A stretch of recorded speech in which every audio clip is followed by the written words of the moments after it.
O título da mensagem de hoje é Arrebatamento, Purgatório e Reencarnação. O arrebatamento da igreja é doutrina bíblica inquestionável. O Senhor Jesus declarou que voltará. João 14, versículo 3. E se eu for e vos preparar lugar, virei outra vez, e vos levarei para mim mesmo, para que onde eu estiver estejais vós também. Mesmo vós sabeis para onde eu vou e conheceis o caminho.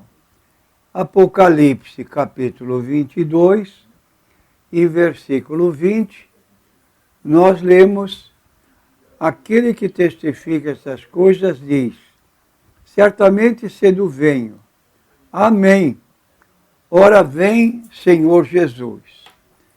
Então nós temos aqui, o Senhor Jesus declarou que voltará, em João 14, versículo 3, e no livro do Apocalipse 22, versículo 20, é dito que ele há de vir.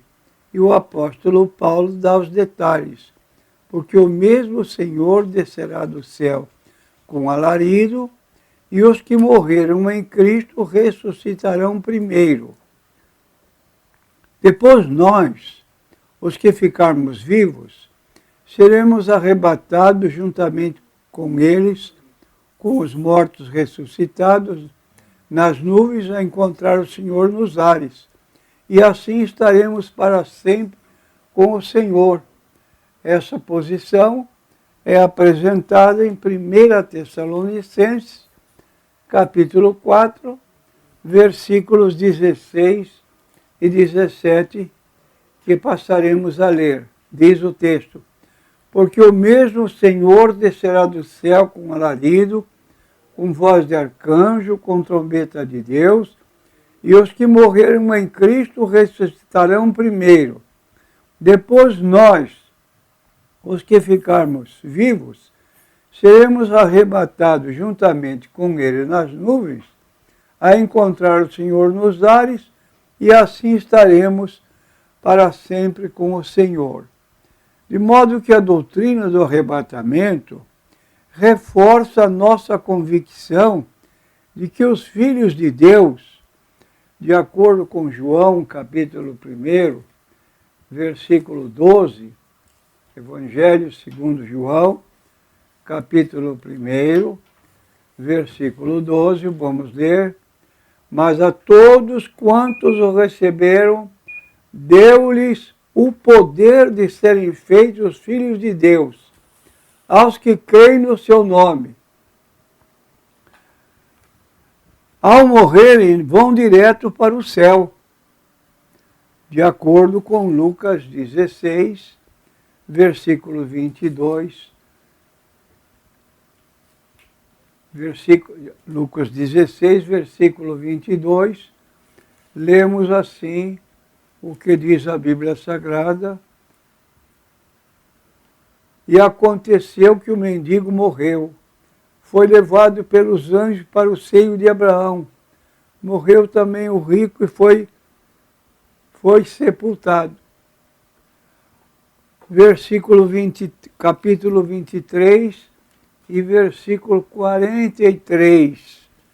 Lemos o seguinte: Lucas 23, versículo 43. Diz o texto bíblico: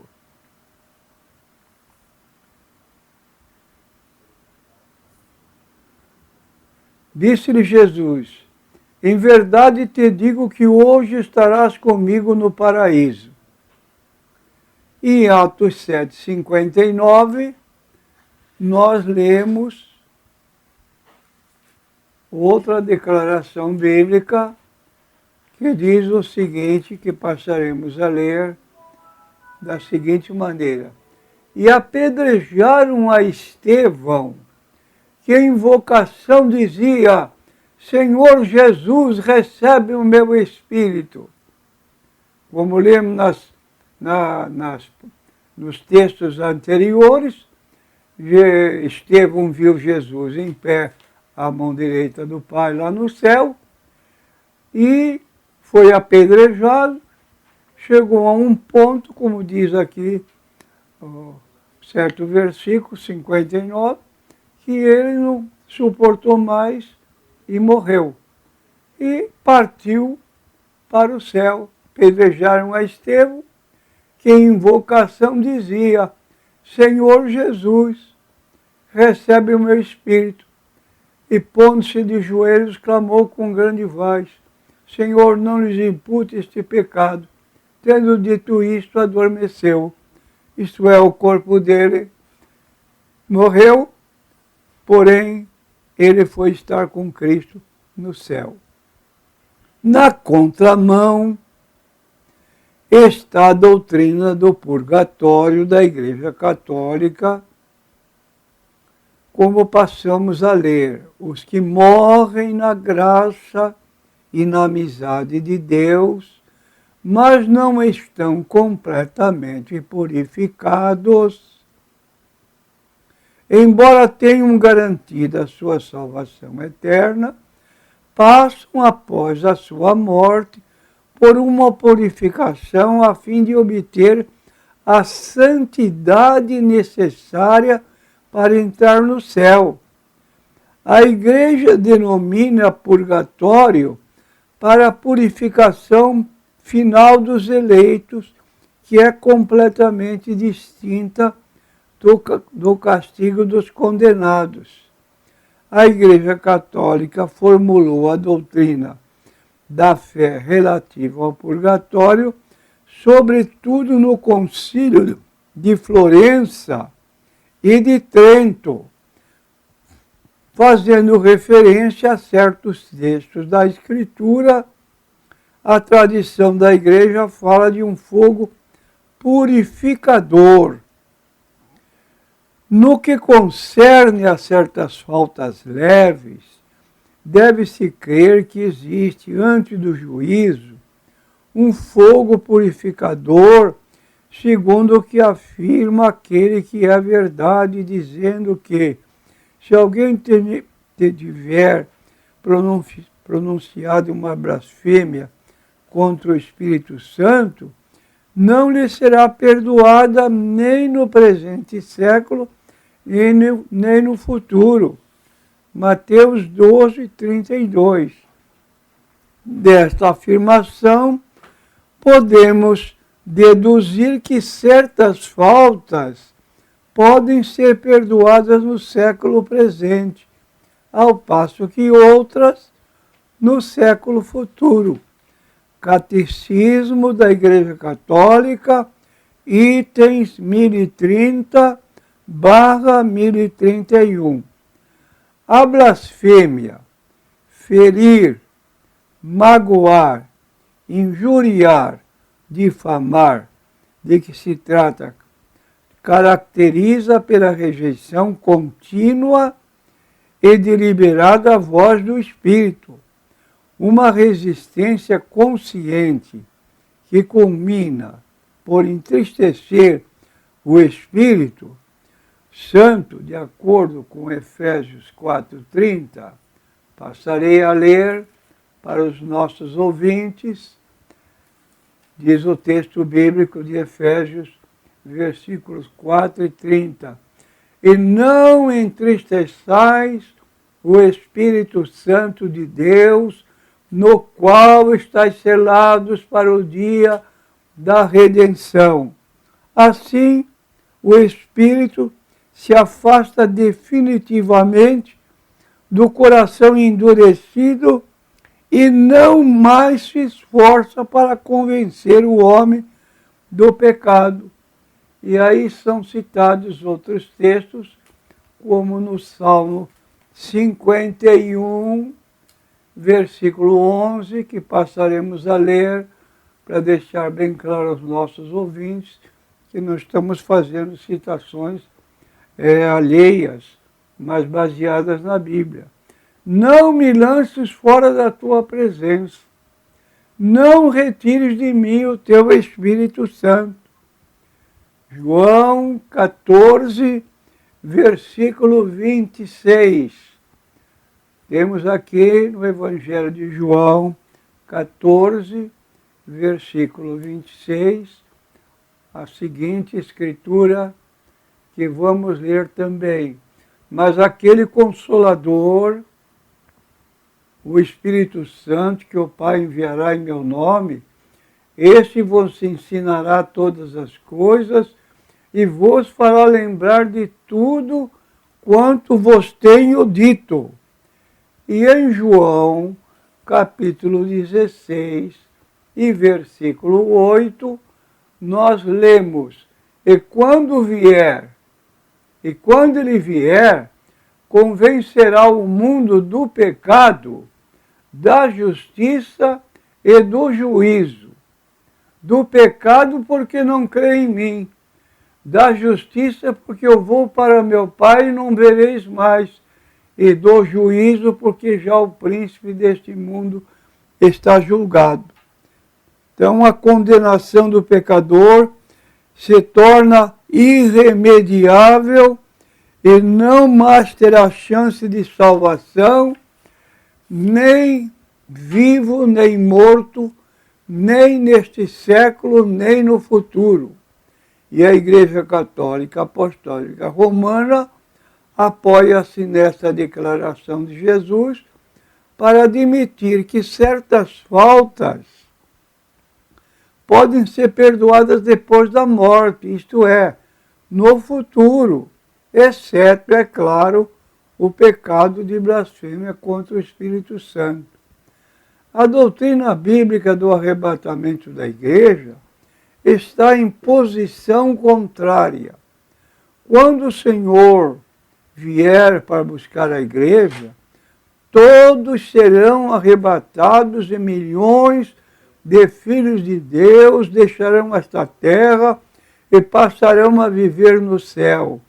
Dentre essa multidão não teria ninguém respondendo por certas falhas, ninguém necessitado de purificação, ninguém sujeito a passar pelo fogo brando do purgatório. Ao garantir o céu para o ladrão na cruz, Jesus não sabia que esse pecador precisaria passar um bom tempo no purgatório. Lucas 23, 43, nós lemos a palavra de Jesus segura para este homem que se arrependeu no final, quase no final da sua vida, e pediu a Jesus: lembra-te de mim quando entrares no teu reino. E a resposta de Jesus não demorou para atendê-lo. Disse-lhe Jesus: em verdade te digo que hoje estarás comigo no paraíso. Que palavra tão importante recebeu este homem no final da sua vida. Pediu misericórdia, alcançou. Jesus também ignorou o purgatório ao dizer que o mendigo Lázaro subiu direto para o céu. Em Lucas 16, versículo 22, nós lemos assim na Bíblia Sagrada: e aconteceu que o mendigo morreu e foi levado pelos anjos para o seio de Abraão. Morreu também o rico e foi sepultado. Convém lembrar que o sangue de Jesus nos lava e purifica de todo pecado. Aquele que nele crê não é julgado. O que não crê já está julgado. João capítulo 3, versículo 18. Passaremos a ler esse texto bíblico que diz o seguinte. Está aqui, João 3,18. Diz o texto bíblico: quem crê nele não é condenado, mas quem não crê já está condenado, porquanto não crê no nome do unigênito Filho de Deus.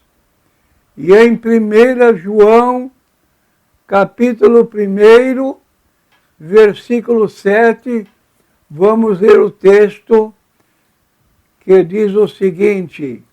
1 João, capítulo 1 e versículo 7. Lemos: mas se andarmos na luz, como Ele na luz está, temos comunhão uns com os outros, e o sangue de Jesus Cristo, seu Filho, nos purifica de todo o pecado. Então, a pessoa que está que aceita Jesus como seu Salvador, ele tem perdão de todos os seus pecados. E não precisa passar pelo purgatório. Ele vai direto para o céu.